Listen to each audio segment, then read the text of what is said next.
My name is Luis Vega. I'm a teacher of Ashtanga Yoga. And this is my philosophy behind my teaching.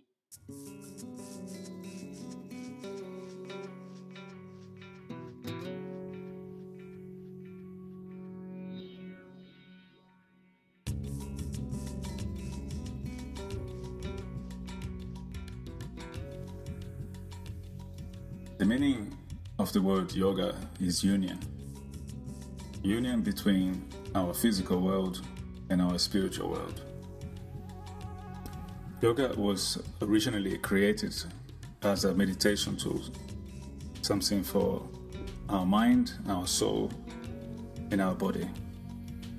The practice of Ashtanga Vinyasa Yoga was discovered in 1900, and when it came to Europe and America in the 70s and 80s, students started to question why the series was so methodical and why you should follow in that particular order.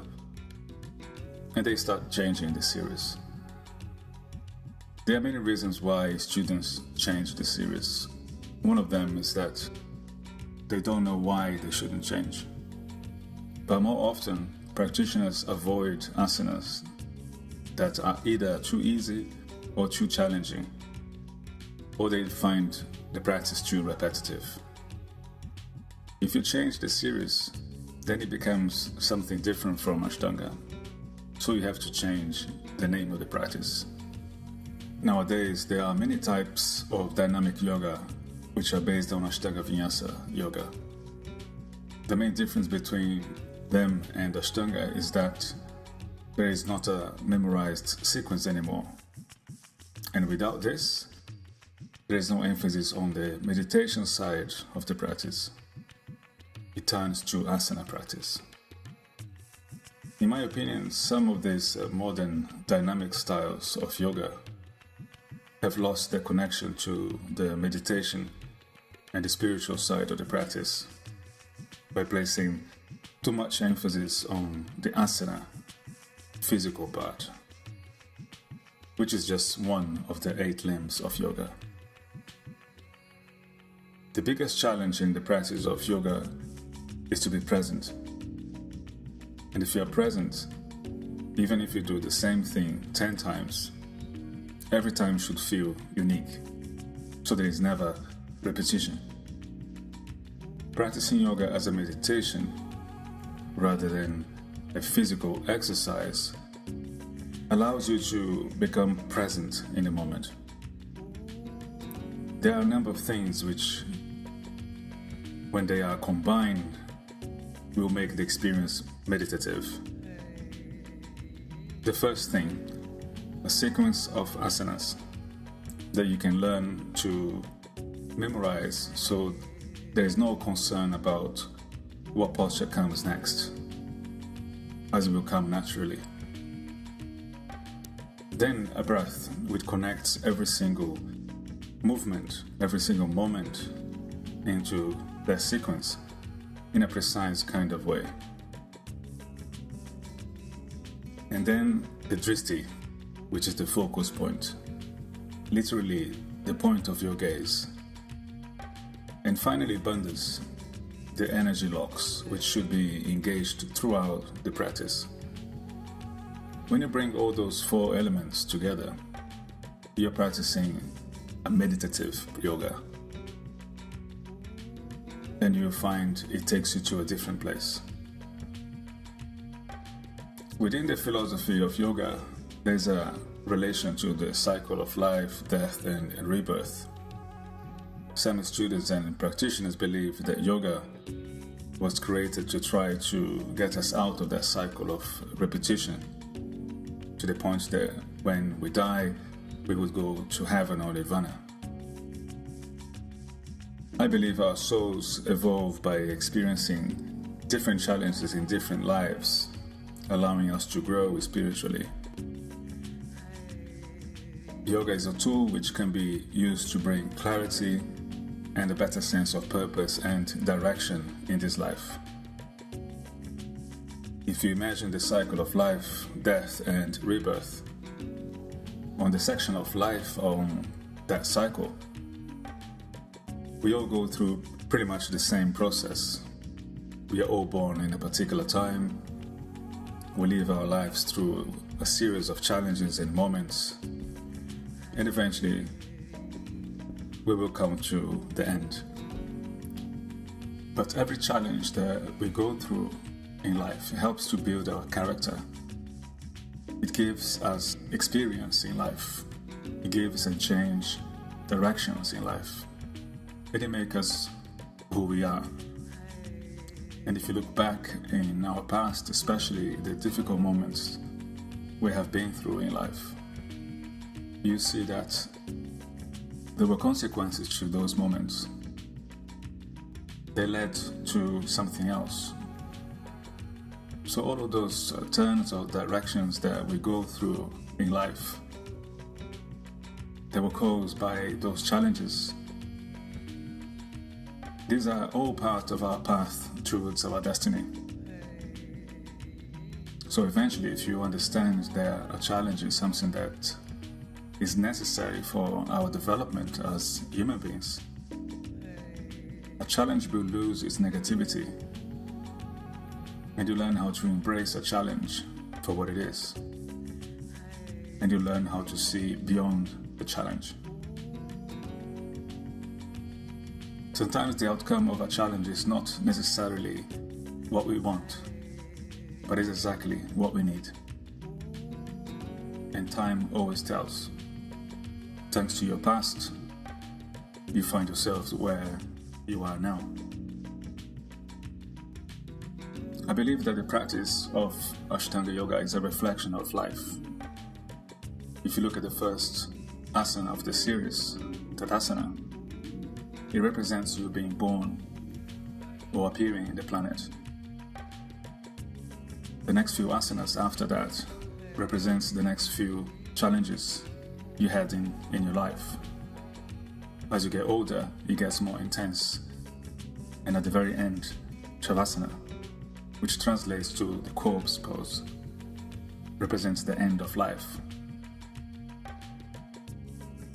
If you can interpret the practice in this way, Ashtanga Yoga will teach you how to flow during each of those challenges without allowing you to pick what you like or avoiding the ones you don't like.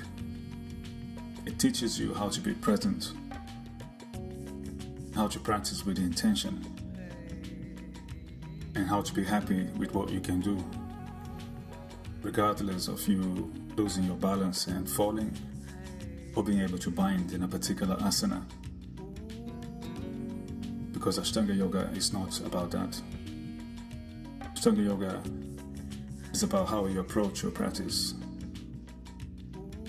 with intention, acceptance, presence, and love.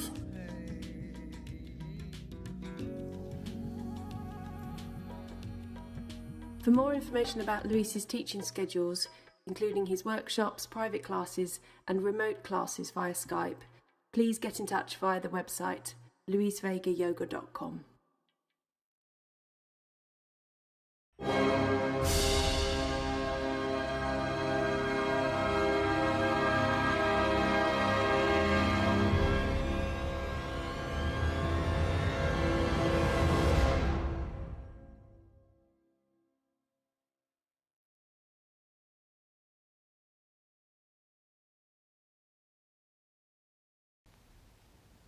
Кундалини.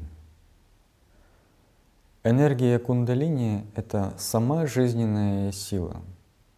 Пока человек жив, его жизненная энергия кундалини шакти насыщает его энергетическое тело, физическое тело, астральное тело, каузальное и ментальное различными уровнями своего проявления, своей кундалини шакти. Когда потенциал, ресурс жизненной энергии завершается, человек умирает. Его 5 пран распадаются, и человек уходит. Его душа покидает физическое тело. Во время зачатия происходит зарождение новой жизни физического тела.